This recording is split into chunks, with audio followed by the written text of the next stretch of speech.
We came in here, slashed their field, and we knew that they couldn't hang with us. We did what we had to do. Sometimes your little brother starts acting out, and you just got to put him in place.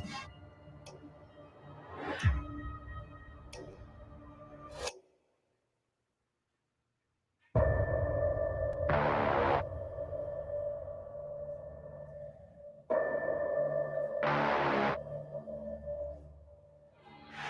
it's going to be intercepted.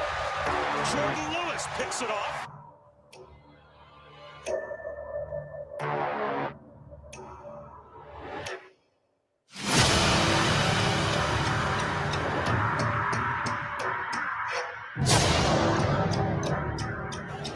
They're working. In trouble. Down he goes. Jeff Roll Peppers gets the sack.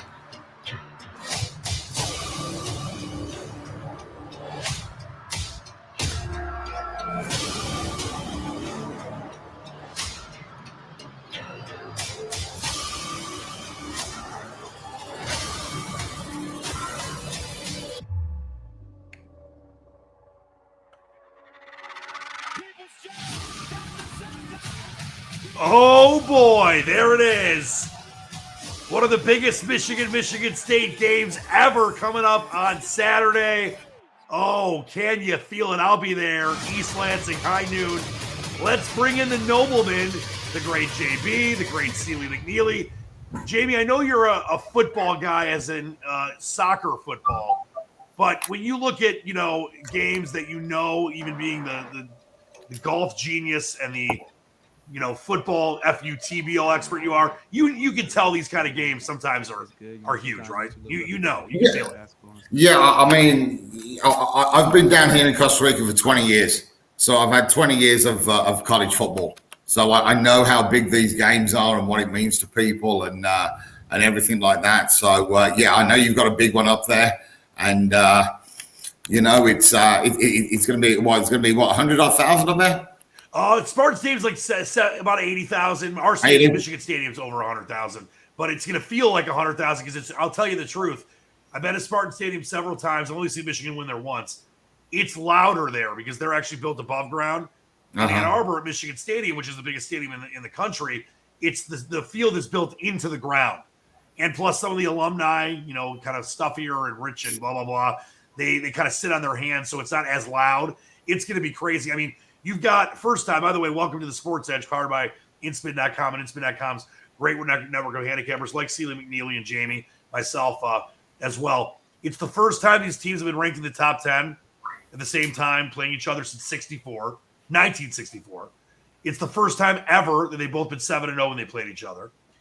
This, Mel Tucker's in his second year. Harbaugh's in his seventh. There's so much on the line. Both teams are alive for the Big Ten. Both teams are alive for the CFP. And it's just one of these things where, this is like a vintage, historic Auburn-Alabama game, Florida-Georgia, Ohio State-Michigan, Army-Navy, whatever to Seal. I mean, you've been covering this stuff for a long time.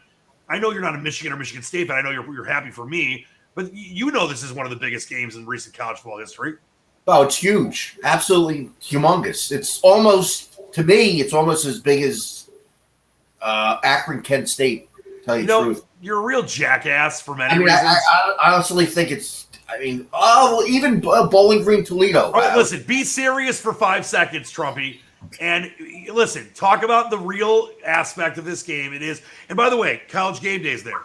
ESPN or Fox's Big Noon Kickoff crew is there. There's like 3 or 4 other live shows that will be there. It's a huge deal. Stop being an idiot, Seal. For College Game Day, the guy who puts the things on his head, Lee Corso. Is he still alive? He's still. All right. You know what, Jamie? When he does this, I just take him away. And start with you. I was just wondering. He looks a little old. Okay, go change your outfit. We'll get back with you in a minute. I want to start with Jamie because he's the only normal one on the show. But Jamie, no, I'm very excited. I'll be there. East Lansing, noon on Saturday. I've just got a real quick question for you, Dan. How far away is it from Flint, the Flint Tropics, where they play?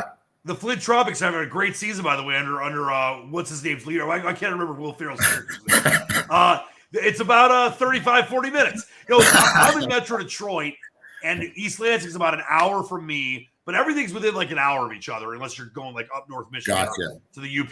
But yeah, I think the Flint Tropics have a real chance at it this year, Jamie. They really do.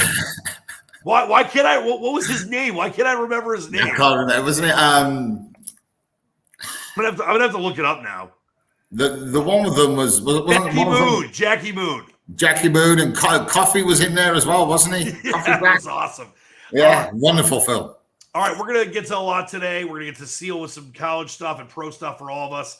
Our fearless leader, Starsky and Hutch, is on assignment today. He's tending to sheep in New Zealand, and I know Sideburns. From what I heard, Sideburns was so upset at that Penn State Illinois Ferris Bueller 9 times overtime loss because his daughter's there and he talks a lot of shit to me about Penn State, that he decided that he needs to take a week off because he doesn't deserve to be on the show. So that's where he is. He's been in hiding all week. I don't think he's opened the curtains. He didn't open the curtains until Wednesday. So he's been struggling this week. He's a sad man. No, we love Sideburns. But by the way, I want to throw this up there for all the people that have been following the contest entries. Still doing really well. It's always transparent here on the Sports Edge.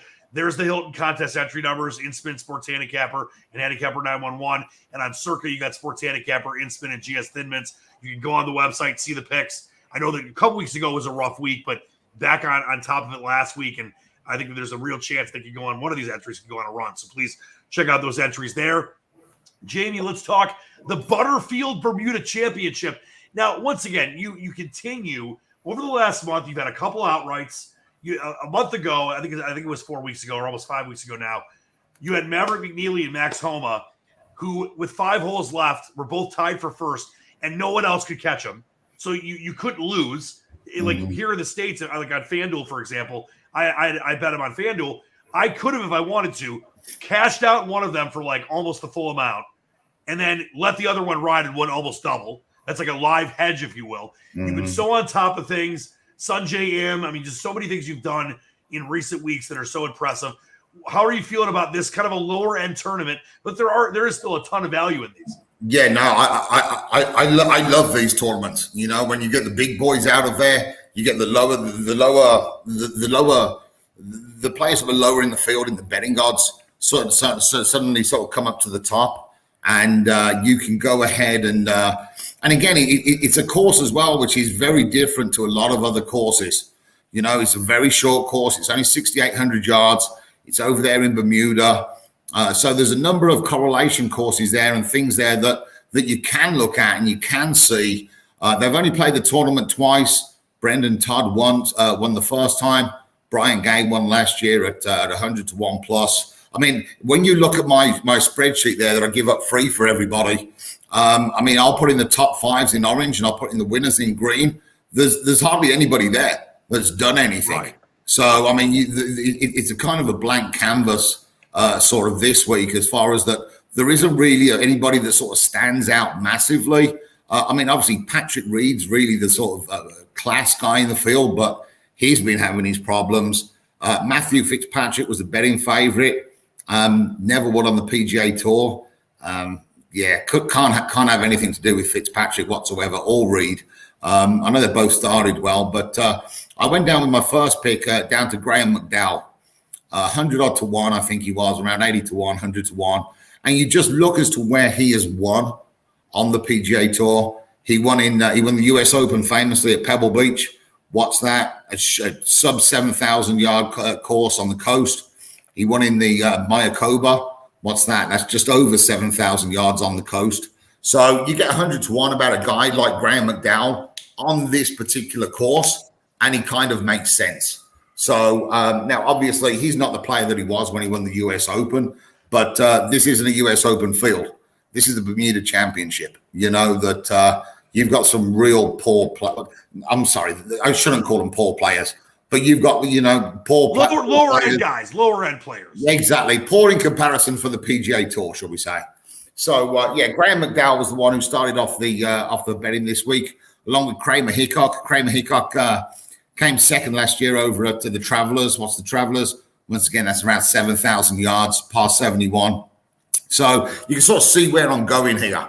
I like these guys that have been sort of proven on some of these courses. Russell Knox as well was my third guy who we had in there. He's got some form on these kind of courses as well. Vaughan Taylor was a little bit speculative, and obviously it sort of showed that with a +5 today. Just to go on today as well. I mean, the weather this morning obviously took its toll on the early starters. When I do my betting, I always do like to try and get some guys in the afternoon, some guys in the morning. So as at least if there's any draw bias there, you don't have all of your eggs in one basket. So again, I mean, we'll see what the wind does tomorrow morning. But this is all still really wide open.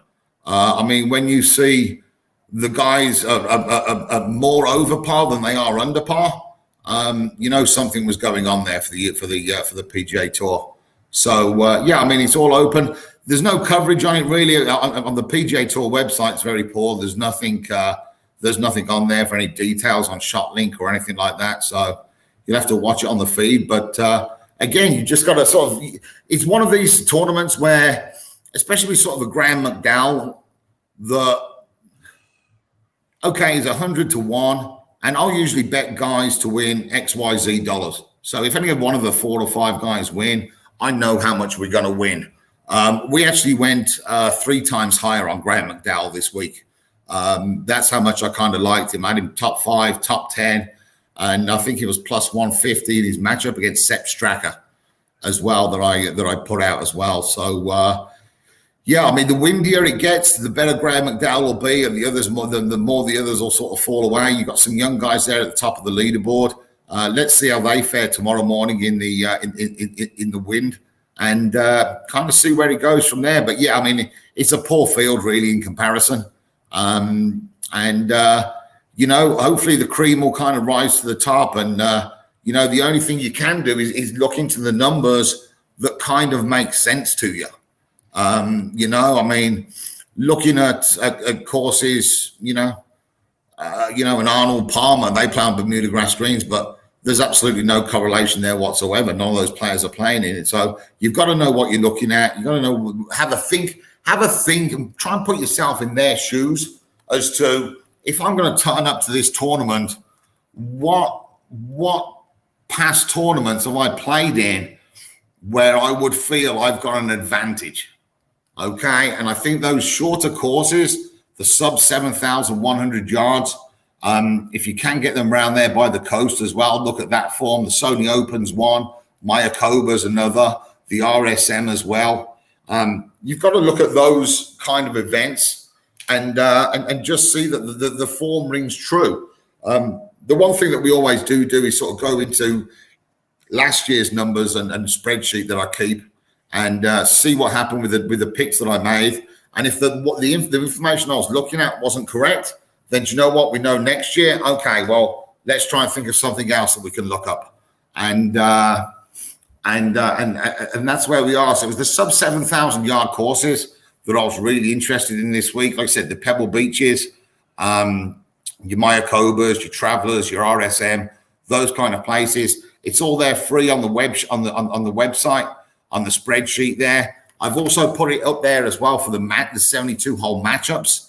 I find it a lot easier that, you know, you're looking at a matchup, and if you can look at the form of those guys kind of next to each other, it makes it a hell of a lot easier to kind of see who you like and who you don't like.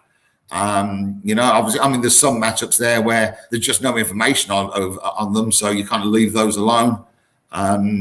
You know, so again, it's just trying to, even if you don't want the picks, that's not a problem.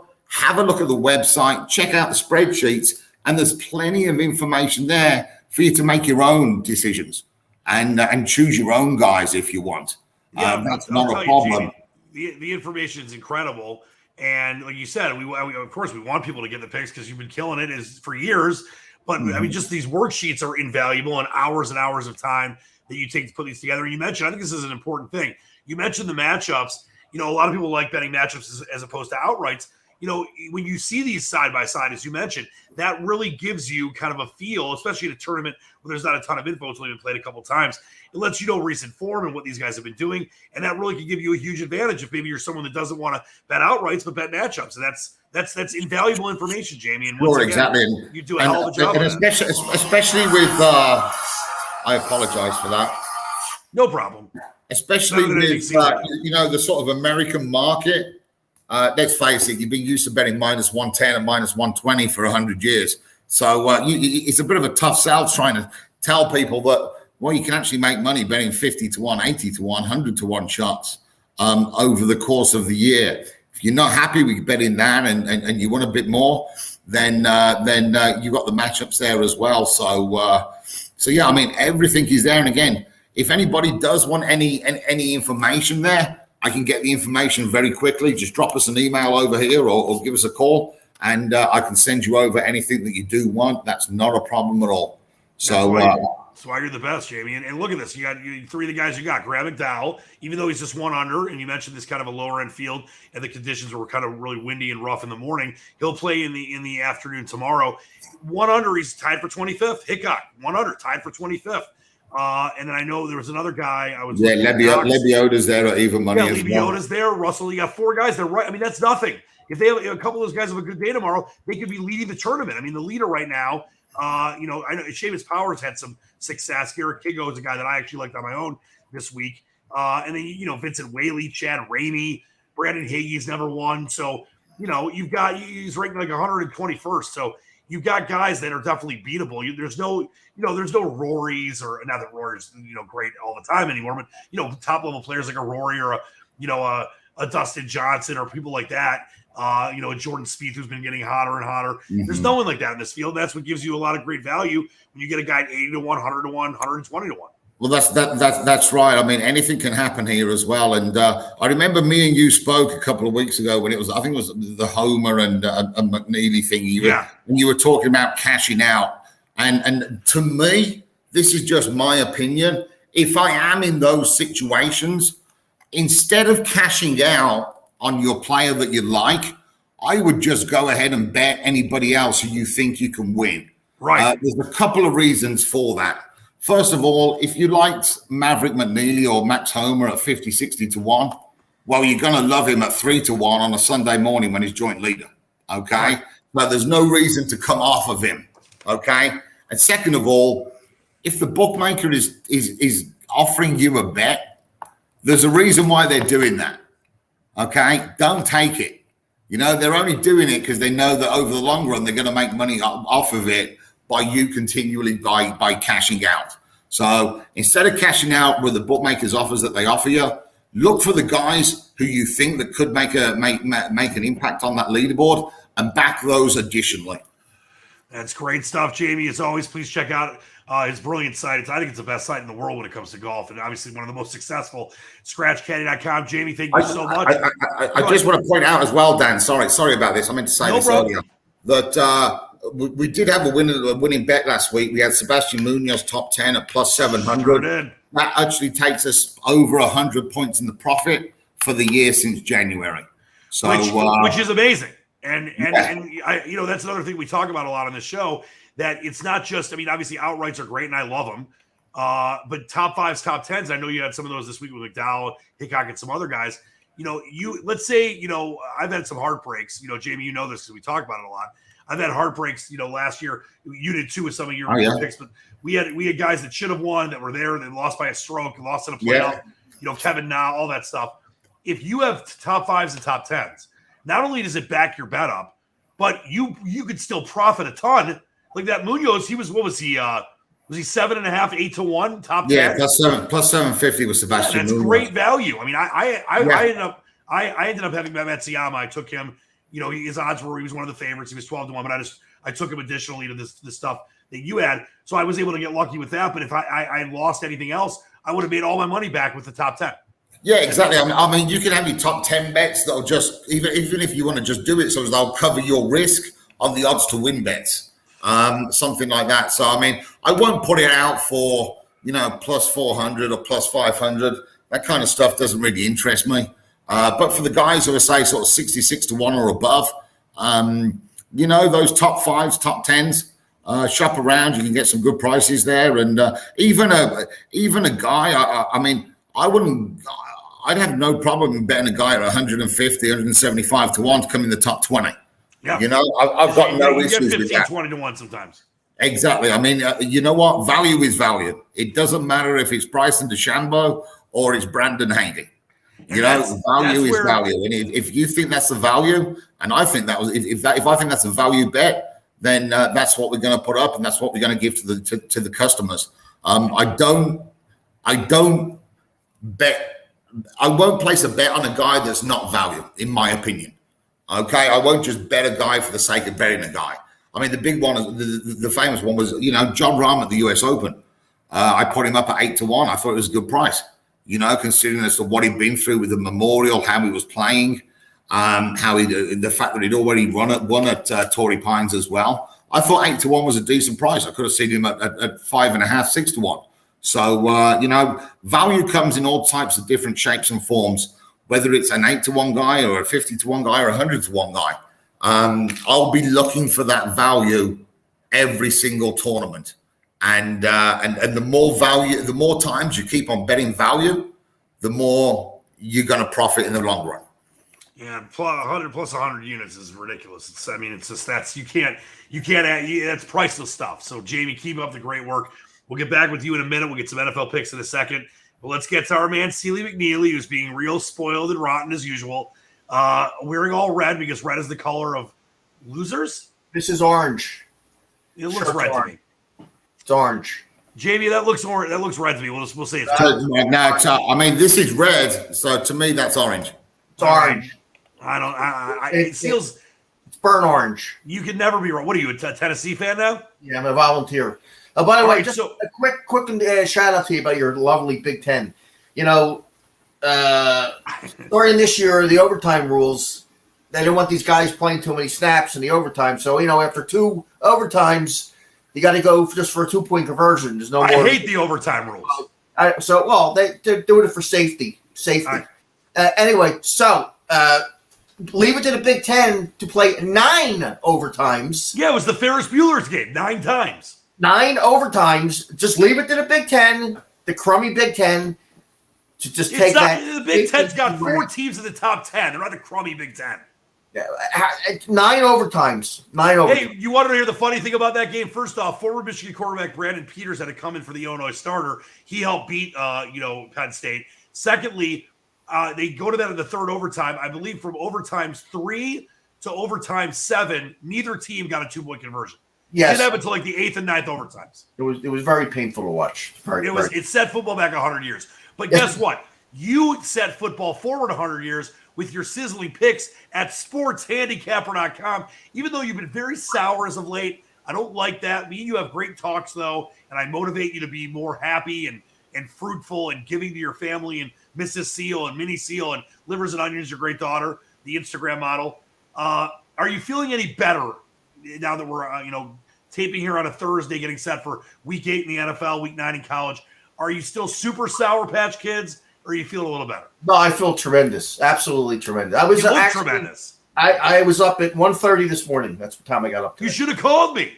Oh, I should have. I didn't get to bed till like 5. I've been up since 1:30.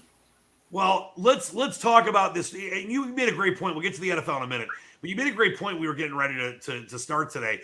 That the NFL has been. I mean, I normally have a great. I still have a good record in the NFL, 24-10. But I normally have a pretty good feel, and I know you do too. The NFL has been really brutal this year. We'll get into that in a minute. But how about college? Where are we at with college? I want to throw up the in-spin lines. I know there's not a lot of great things out there. There's a couple games I like that I'll throw out to the people. But where are you at with college so far this week? I know there's not a ton to choose from that you love. Well, I'm going to bet tonight's game. A great matchup in the Chancellors. Yeah, they're not the Chancellors. They're the Chanticleers. I know. Jamie was asking me who the Chanticleers were earlier. I missed that message though. It's a rooster. It's an angry rooster. So it's you. So Chanticleer is you. That's right. There's supposed to be a lot of rain there tonight down there. I've been waiting all week to bet over. I figured the dummies would bet under because of the rain. It's AstroTurf. I don't really, it won't affect much of anything. And there's a chance of thunderstorms, but if there are thunderstorms, obviously they don't play anyway. They just delay the games. It's not a big deal. So I waited till it hit like 50, and I went over a little 50. I'm hoping it comes down a little bit more. I'll dive a little bit more over maybe 49.5, 49. You never know. But I like over. I like over in the game. All right. I like where your head's at there. By the way, I'm going to give out 2 games right now. And I do like Michigan to win, but I'm not taking the 4. I have a bunch of money line and straight up bets with some friends for way too much money for my favorite team. You want to stay away from doing that. I do like Iowa. I think Wisconsin is still a pretender. I know they played better as of late. Iowa, that bad loss to Purdue. But I do like the 3 and hook. I know it's minus 120 right now at instant.com, but I definitely like the 3 and hook with Iowa. And I want to get your thoughts on this, Seal. Another game that I really like is Ole Miss. I think Ole Miss is still being undervalued. I know they're playing on the road. I want to get down to that game here. I forgot what number it was. But I like Ole Miss against Auburn. I like Ole Miss catching the 3. I know there's 2.5s out there as well. That's a night game in Auburn. I know Auburn's got a good defense. They played well at times this year, but I still think Ole Miss is a better team. Yeah, I like watching Ole Miss games for one reason. Just to see what Lane Kiffin will say before or during the game. I think he's one of my favorite coaches in college. Oh, yeah, I know. You love him. You love him. I love the Lane train, and he's always got a great line here and there. I wish there was more Lane Kiffins, put it that way. Do you think that's a solid? I mean, do you like my play though? I know I'm not taking a game that's like, got this tremendous value, but I think there is a little value on the 3. It's not like the best game, the bet of the week, but I really like it. The problem with that game, better defense, Auburn, obviously. I'd like to see Mississippi win, though. I'm with you. All right, give me another nibble for college. One on the nibble. Last game on the board, a big battle in the Mountain West. Huge battle in the Mountain West. San Diego State's undefeated, top 25. They have a nasty defense. Nasty. Problem is, they really haven't played anybody other than Utah this year. Their schedule strength is putrid. But you can only play who's on your schedule, and they've won every game. I hate their offense. I think Fresno State can hold up against the run against them. They can't throw the ball whatsoever. San Diego State might be, say, other than New Mexico, the worst throwing team in the country. Wow. I still think you got to score points to beat Fresno. I love their quarterback, Hainer.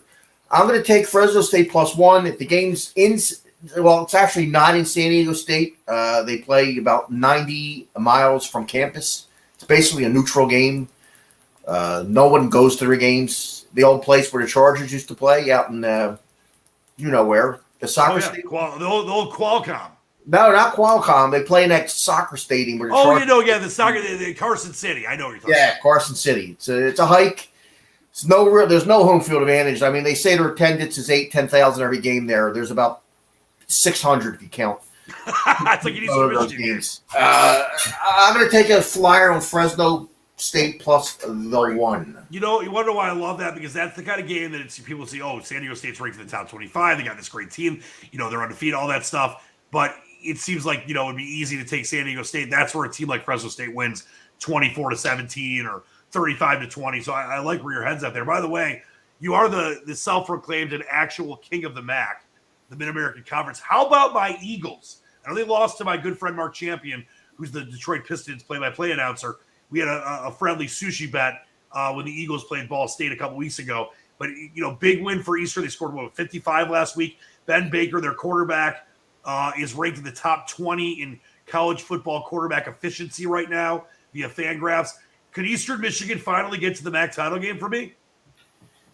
Yeah, there's a possibility. I mean, there's a lot of teams in contention. That's going to come down to the last week, I believe. They're all jumbled. There's no great team. I mean, I thought Western Michigan's the best team in the West, but they're coming off a terrible game at Toledo. They're not in the driver's seat anymore. Eastern Michigan, get there. Eastern Michigan's tough. They play real hard for that coach. I'm sorry, I meant for Chris Creighton.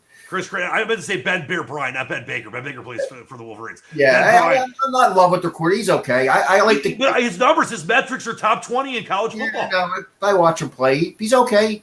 They don't run the ball very well, but they do. They have a couple good tight ends, some good receivers. They're a scrappy bunch, Eastern Michigan. Very scrappy. Let me here. I just want to show you this really quick because I have it. I want to throw this up. I like your backup quarterback, Hutchinson, Eastern Michigan. He's good too, but you gotta. Let me just show you. I'm going to show you I'm going to throw this up by Twitter right now because this is. I mean, not that there's obviously all these different metrics, but when you look at, Fangraphs does a really good job. They've got let me find this.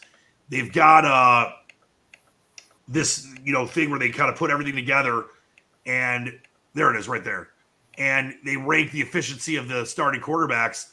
It's EPA, CFP graphs, and look at Ben Bryant. He's number 17 in the country. I mean, you got guys like Bailey Zappi. Bailey Zappi's. You'll see him in the NFL. A little guy, but he's good. Yeah. So he's 17. I mean, he's ahead of Malik Willis. He's ahead of Brock Purdy. He's had a lot of Kenny Pickett, a lot of these guys. Malik Willis has had a terrible year this year for them. Yeah, but he's still a great pro prospect. I mean, he's supposedly a number 1 draft pick, and he probably would have if he didn't come back this year. What the year he's having this year, he played himself right out of the first round. I know. Well, so did Spencer Rattler got benched. He was the overall consensus number 1. Yeah. And Sam Howell's been garbage after 3 straight 300-yard games in the first 3 weeks. Yeah, terrible, blah.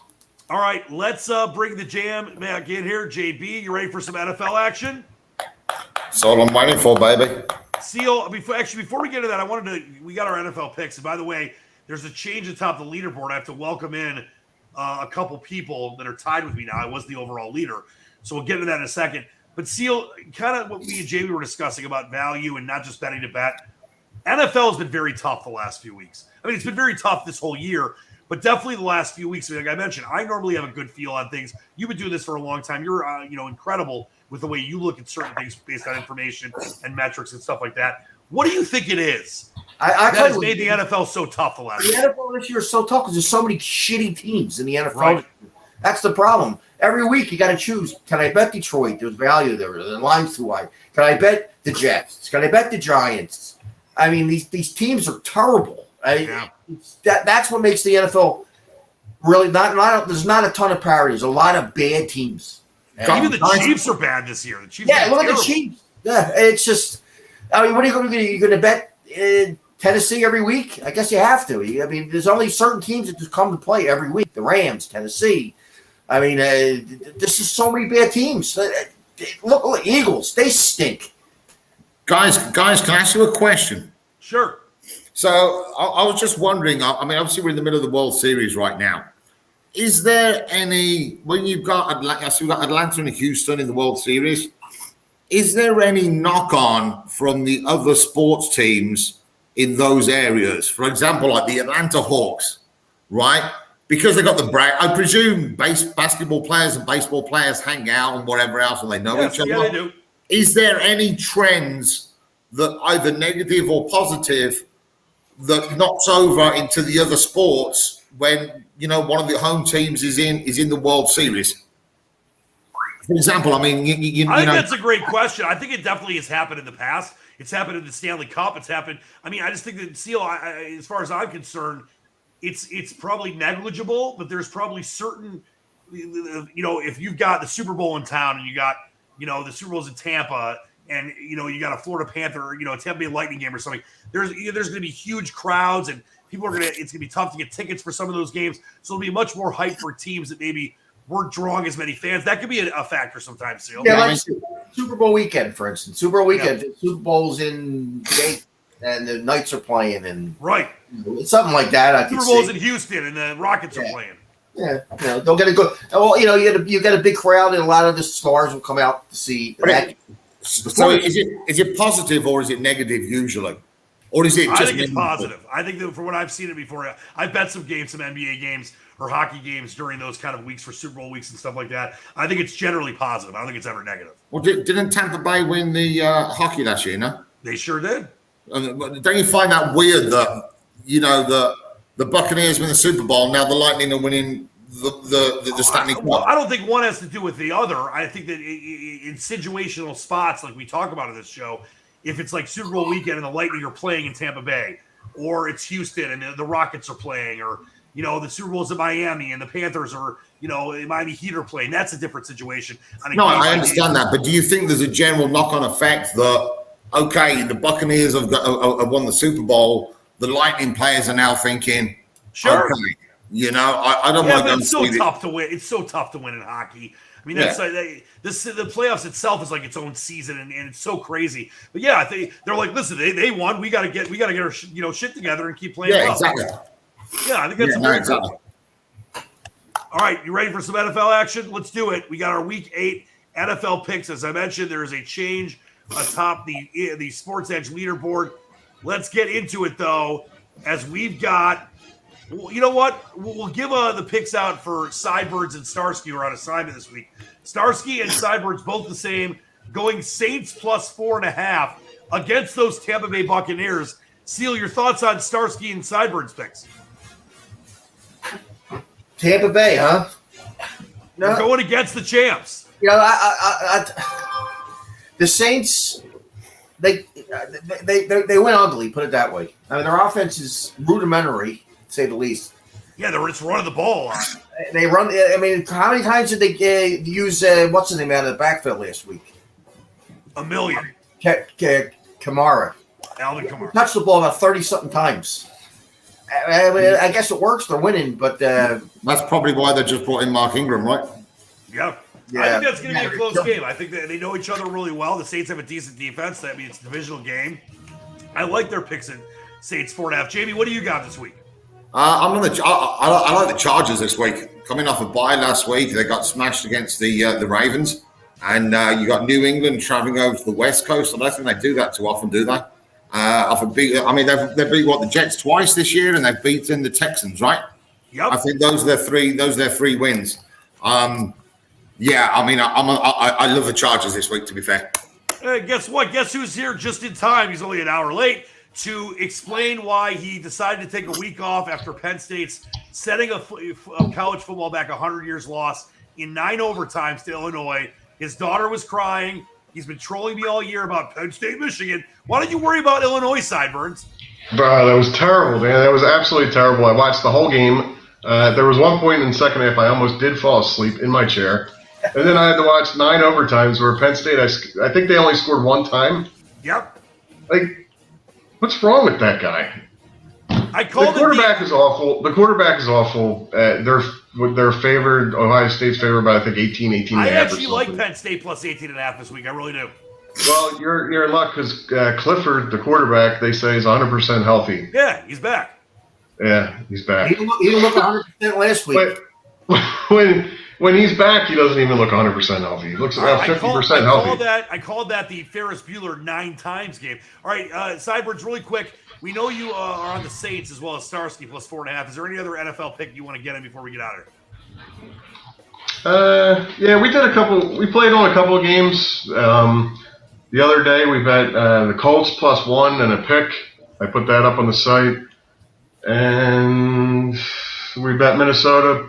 I put that on the site the other day. I like Minnesota plus 2. It's down to Minnesota minus 2.5. And there's 2 plays on the site tonight. But you gotta pay for those picks. Yeah, you suck. Why don't you show up on time and people will probably pay? I was talking to our fearless leader, and he kept me on the phone too long. That's why I was late today. All right. It wasn't because I was putting this on for this week. That's not going to work out well for you. I see you got your Tiger Blue on, but I wouldn't be too happy about that with the Lions, dude. Yeah, I don't think the Lions are going to get it. I think the Eagles. I'm not worried about the Lions. I'll be in East Lansing at noon on Saturday. It's going to be great. Get Sideburns. Yeah, on Sunday you'll be watching. You'll be too hungover. No, you don't drink. You'll be watching the game. You'll be watching the game. You'll be watching the game, rooting for the Lions like always. Yeah, the Lions probably cover. The Eagles suck. Handicapper 911 for Sideburns picks. Seal, what do you got for NFL?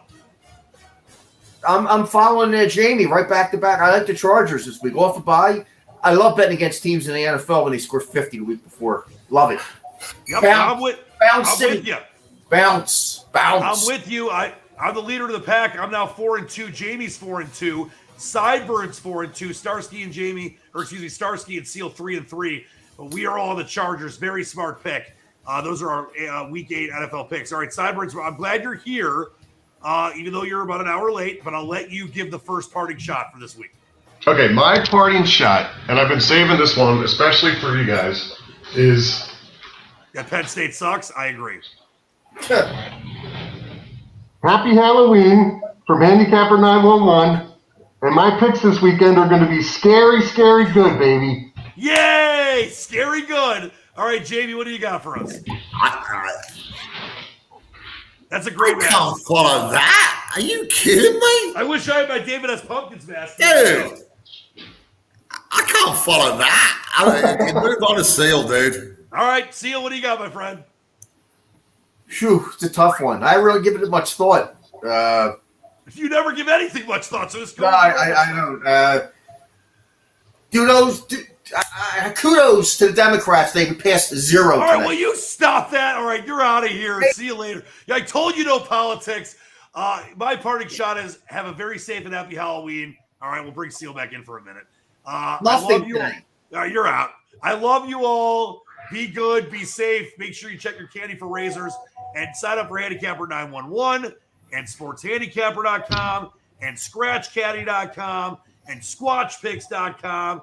This has been the Sports Edge powered by InSpin.com for Sour Patch Seal, JB, King of the Golf, scary Sideburns. I'm Dan Leach the Squatch.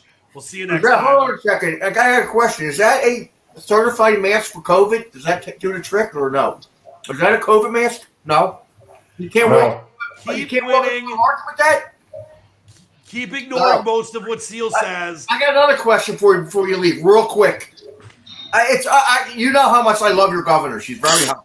All right, that's it. You know what? You're completely gone. We love you all. We'll see you next week. Keep winning with all these great sites and picks. Dan Leach, the Squatch, out.